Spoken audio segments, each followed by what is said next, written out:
ఉన్నంత వరకు చేసేదే. ఎన్ని పైసలు ఎడకేసామన్నది కాదేడా, ఎంతమందిని రక్షించామన్నది, అది చరిత్ర. హల్లెలూయా. ఎన్ని ఆస్తుల్ని మూట కట్టాం, కూడగట్టాం అన్నది కాదు. ఎన్ని బ్రతుకులలో వెలుగులు నింపాం, ఎన్ని కుటుంబాలని కట్టాం, ఎన్ని జీవితాలని క్రీస్తు వైపు తిప్పాం, అది చరిత్ర. కొంతమందికి డబ్బులు వచ్చే కొద్ది ఇంకా పిచ్చి పెరుగుతూ ఉంటుంది. ఇంకా అట్ట సంపాదించాలి, ఇటు సంపాదించాలి, ఎట్లా సంపాదించాలి, ఇటు. మనీ డెవలప్ అయ్యే కొద్దీ తెలివితేటలు డెవలప్ అవుతూ ఉంటాయి. ఏం తెలివితేటలు? ఇంకా సంపాదించే తెలివితేటలు, ఇంకా దాచిపెట్టే తెలివితేటలు. హాస్యం చెప్పనా, అన్నీ సంపాదించి సంపాదించి సంపాదించి చూసుకొని ఆనందపడటమే తప్ప తీసుకొని పోయేది ఒకటి ఉండదు. అది నాది, ఇది నాది, ఇది నాది, అది నాది, అది నాది, ఇది నాది. మహానటి సావిత్రి అని పేరు తెలుసు కదా మీకు? సావిత్రి గొప్పతనం మీకు తెలుసా? మాకేం తెలిసిందిరా అంటారా? సరే నేను చెబుతానండి. ఆమె ఉన్న టైంలో సినిమా రంగంలో ఒక రాణి ఆమె, అంతే. ఆ పిక్చర్లో స్టోరీ ఉన్నా లేకపోయినా సరే సావిత్రి ఉంటే హిట్, అది అంతే.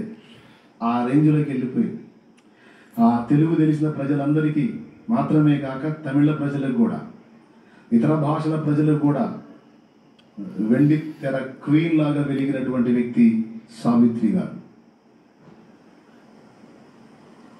ఆమె మంచి మనిషి, ప్రభువుని తెలుసుకొని ఉండకపోవచ్చు, కానీ మంచి మనిషి. తనకు తెలిసినంత వరకు పాప మనసాక్షి అనుసరించి బతికింది. కాకపోతే ఒక చిన్న బలహీనత ఆమెని దెబ్బకొట్టింది. అసలు ఆమె వైభవం ఎంత అంటే, చెన్నైలో ఒక బజారు మొత్తం ఆమె ఒక్కదాని ఇల్లే. ఆమె ఒక్కదాని ఇల్లే, ఒక బజారు మొత్తం ఆమె ఒక్కదాని ఇల్లే. ఆమె కట్టిన వస్త్రం కట్టదు, వేసిన నగ వేయదు. ఏ సినిమాకి ఆ సినిమాకి వస్త్రాలు కొత్తవే కావాలి. గోల్డ్ కూడా, ఆభరణాలు ఉంటాయి కదా, అవి కూడా కొత్త, డైరెక్ట్గా ఒరిజినల్ గోల్డే, రోల్డ్ గోల్డ్ కాదు, ఒరిజినల్ వేసుకుంటున్నా.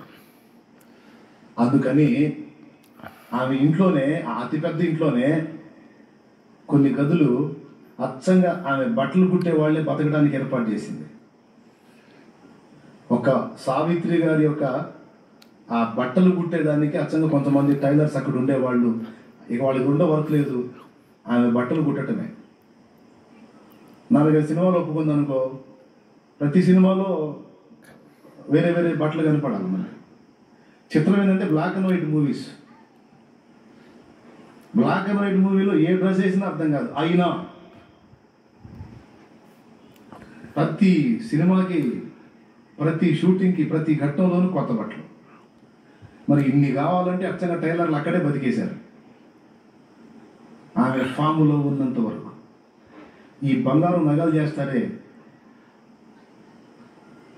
వాళ్ళు సైతం కొన్ని గదుల్లో వాళ్ళు కూడా అక్కడే నివాసం ఉన్నారట.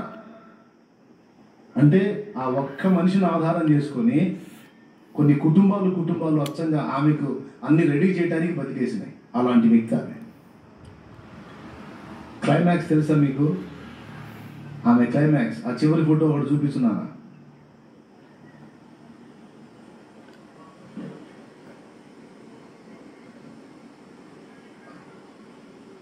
ఎంత అద్భుతమైన వైభవవంతమైన జీవితం అంటే,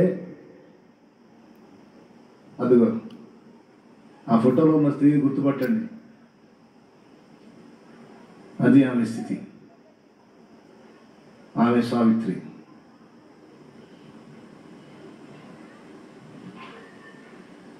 ఊహించిందా అలాంటి జీవితాన్ని? హ్యాండ్స్ చూడండి తనే. చూడండి ఒకసారి ఆమె పర్సనాలిటీ చూడండి. అసలు పోల్చుకోవడానికైనా ఆకారం ఉందా అక్కడ? అంతకుముందు ఫోటోరా, అదిగో.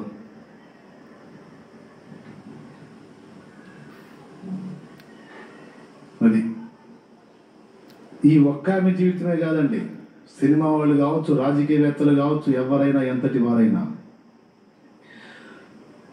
ఆస్తుల సంపాదన, అంత సంపాదించాం, ఇంత సంపాదించాం, అలాగా ఇలాగా, ఇంత గోల్డ్, అన్ని పొలాలు, ఇన్ని స్థలాలు, ఇంత పేరు, ఇంత ప్రఖ్యాతి, ఇంత పదవి, అబ్బో అలా ఇలా ఇలా అలా అలా ఎన్ని పోగు వేసినా చూసుకోవడానికే తప్ప తీసుకొని పోవడానికి ఒక్కటి రాదు. ఇంతోటి భాగ్యానికి ఎందుకండి అదే జీవితంగా పరిగెత్తటం? పౌలు మహనీయుడు తిమోతికి రాస్తూ చెప్పాడు. తిమోతికి రాసిన మొదటి పత్రిక 6వ అధ్యాయము 6వ వచనం నుంచి చదువు. సంతుష్టి సహితమైన దైవ భక్తి గొప్ప లాభ సాధనమై ఉన్నది. మనం ఈ లోకములోనికి ఏమీ తేలేదు, దీనిలో నుండి ఏమీ తీసుకొని పోలేము. అది మన్నే గదయ్యా మన్నే గదయ్యా